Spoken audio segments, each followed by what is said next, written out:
sa ato ang kinabuhi. Amin ba? Si Jesus Christ ba ang nagunit sa inyong kinabuhi?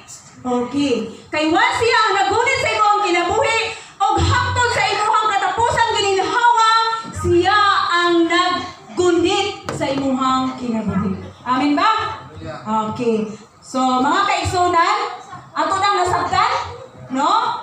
Okay. Nahumana ni Jesus Christ ang pagtubos alang kanato, no? O siya nagpadayon sa pagtubos kanimo karon. Amin ba? No? Nahumana ang iyang pagtubos. Kasi ninong nahumana, yang karon nagpadayon.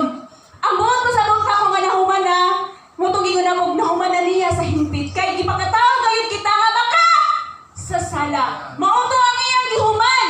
Okay karon kay aniya pamantaning kalibutan ha. So nagpadayon siya sa pagtubos kanimo. So kay gipadayon man siya sa pagtubos kanimo, bisag unsa pa makalisod nga imuhang sa gubang siya andam sa pagtubos kanimo. Amin ba? Okay. No? Iyang ipadayon ang hustisya sa Dios. Iyang ipakuha, iyang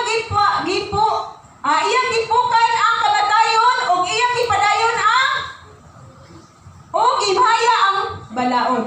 No? Giwagtang ang pagpalimalos, gihimo ang bugos nga pagbayad sa sala, nagdala sa walay katapusan nga pagkamatarong o giablihan ang mahimayang mga balay dito sa langit alang sa mga balaan isip panimalay o pahulay sa tananiyang mga katawhan.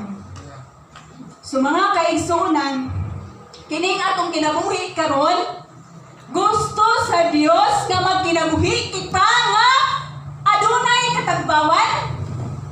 Inyo nang bantayan ha? Gawas nun, adunay kahupayan, malipayon nga kinabuhi. Amen. Gawas nun nga kinabuhi, higpit o balaan nga kinabuhi uban ni Jesucristo. O magpadayon kita hangtod sa iyahang pagbalik. So nindot kaayo kung inaana imong kinabuhi. So unana ang gusto ni Jesus Christ nga kinabuhi uban kaniya. Gusto ni Jesus Christ nga ikaw anak, muban ka sa imong amahan nga magalakaw ka nga walay kasakit nga imuhang magian. Wa na nato na? Ang kapan lang kay ang tao mo'y nanghita og kasakit sa iyahang kinabuhi. Pero ang Dios ang gusto niya nga magauban kaniya nga magpalipayon hangtod sa iyahang pagbalik. Pagkanindot anak mga kaigsunan. So mo na iyahang ipakamatyan. O mo iyang ipadako nga magalakaw kita nga magpalipayon hangtod sa iyang pagbalik o mahimo kitang higpit o balaan o atong maangkon ang iyang gihimo o iyang giandam nga langit alang sa iyang mga katawhan. So mao na iyang giandam alang kanato. Oo, oy! Ang kamo?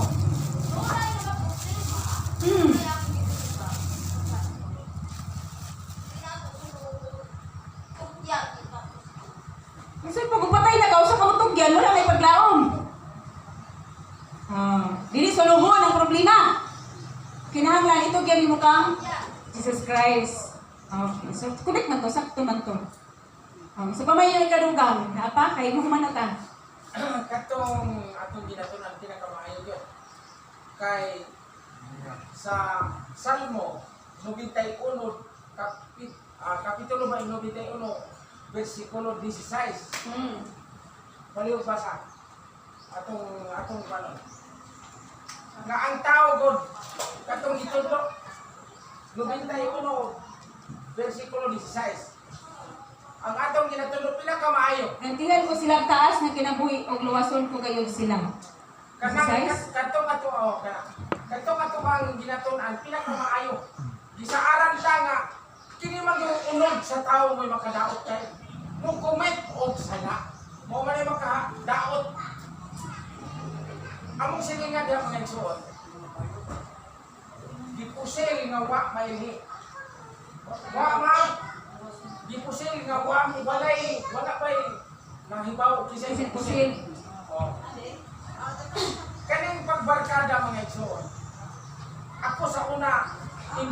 sa gyud sa barkada. Pero lahi pud kay kabantay ko. Mo na nga kining pagbarkada katong akong sila ni Papa sa una moingon siya nga kanang wala dili sa magbarkada. Pero kanang tao nga naapoy utok bitaw nga kun og mo barkada or ko ala na siya kanang bitong makakuha kag mga kanang insakto nga pamaagi pod. Kay kanang tao pud nga way barkada murag way sabot, way experience siya. Mo na nga ako mga igsoon influensya sa barkada pero magsipti ko sa akong kagalingon. Mo na nga ang sa isaad diya sa ko to.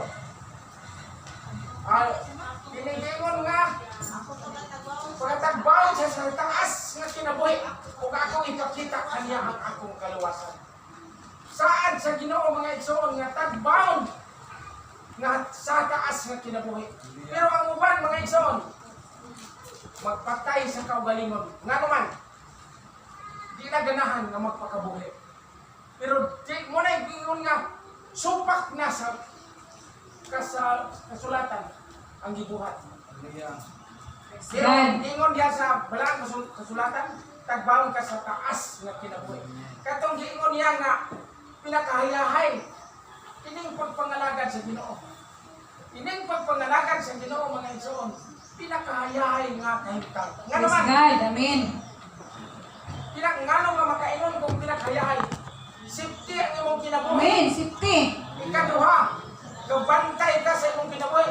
Maning kamot ko ka sa pisikali. Okay. Ayaw ka ingon mo na kay tungod kay nangalagad ka di ka maning kamot. Praise God. Sa mana. Antod magkansa-isod minom ka. Okay. Kinahanglan nga kun Maning kamot yun. kun panalitan.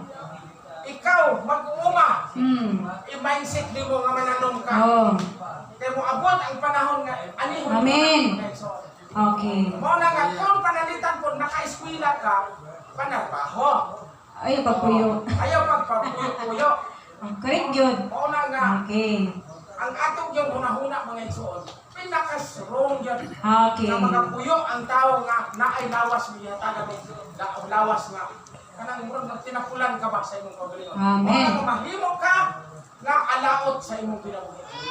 Alay ko ang ngalan Praise sa God. mga Kristiyanon, kinahanglan nga okay gyud ang atong. Okay. So, mao to mga kaigsunan nasa iyahang gi-explain nga mindset, no? Sa ato ang kinabuhi mo itong primero pa na akong atake ni ani nga mga ato ang gisgutan karon is ningon ko nga ang tanan gid nga mga pulong as ato gid na siyang bitbiton. So walay ibilin, no? So mayon ni tag nangalagad ta. So aduna tay pagtuo, aduna tay buhat, no? Pagtuo, buhat, unsa pa man nga pagkamatarong sa imong kinabuhi, no? Kay kanang tanan gikinahanglan nga mag-uban gina siya. Hingpit ka, balaan ka, walay mabilin, no? Kay once nga naay mabilin ni ana, ni matod pa diha sa pulong sa Dios nga ang imong pagkamatarong trapura pud na atubangan sa Dios. So kanang tanan gid ay kinahanglan nga uban, no? Mag-uban siya, di kay uban sa buka, di kay nga mag-uban siya, no? Mao pud na diri sa tuwang kinabuhi, no? Karon sa realidad nga sa imong kinabuhi mo sa intag mindset ba, no? Tama, correct ito yung giingon. Nga kung nakahuman ka, ayaw pagpuyo. Kinahanglan nga magtrabaho ka kay nahuman man ka, no? O kay kana siya uban gid na siya samtang taning naaning kalibutan, no? Kay limatod pa sa Biblia ningon siya nga lihok tao kay tabangan ta ka. Oh, sige daw unsa pagtabang sa tao wa pud kanilihok, no? Lihok tao kay tabangan ta ka. So inaana ang realidad sa tuang kinabuhi. O dito ta sa atong topiko nga ningon si Jesus Christ nga ang pito ka nga pulong nga iyang ang katapusang pito ka pulong nga iyang gilitok dito sa cross. Kadto siya nga mga pulunga mao to nga gipakamatyan ni Jesus Christ dito sa cross nga ang ato kinabuhi mahimong gawas nun.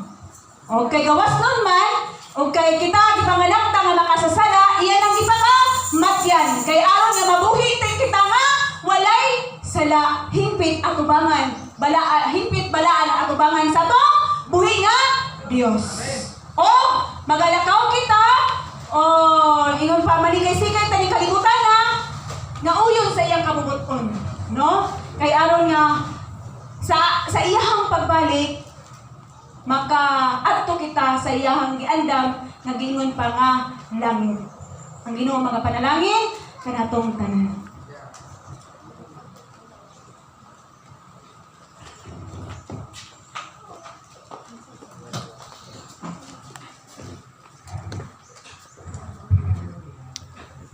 Praise God. Nindot kayo ang atong mensahe sa atong Sunday School. And magpadayon kita sa atong pagtuong, pagkinabuhi diya sa atong bubuton sa atong buhay nga Diyos. And alam sa pagpadayon sa atong pagsimba ato sa laing bahin sa atong ikaduhang bahin sa pagpanimba ning kabuntagon ang giyang tanan sa pagpanindog o atong abi-abiyon ang mga tago sa kanato atong lamanon ang atong nastong atapat sa atong likod maghimano ang lamanon ay kita mga igsoon sa atong awito na pagkanindog ning adlaw. Hallelujah.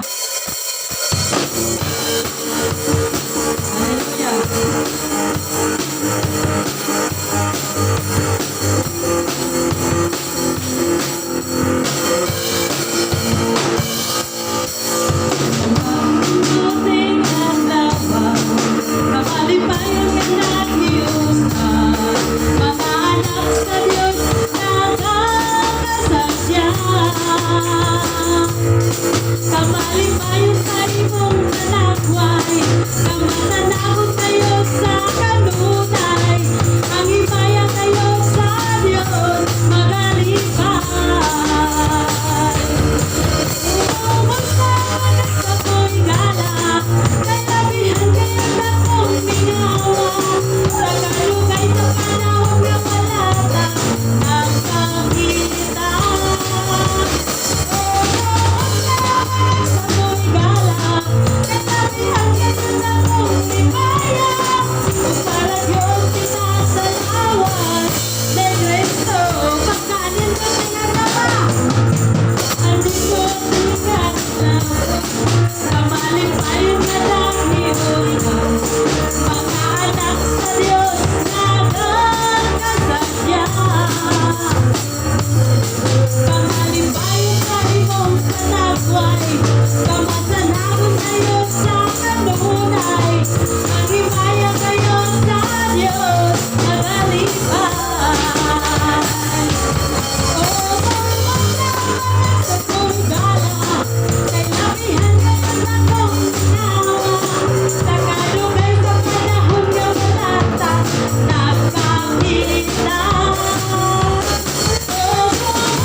Magadumala.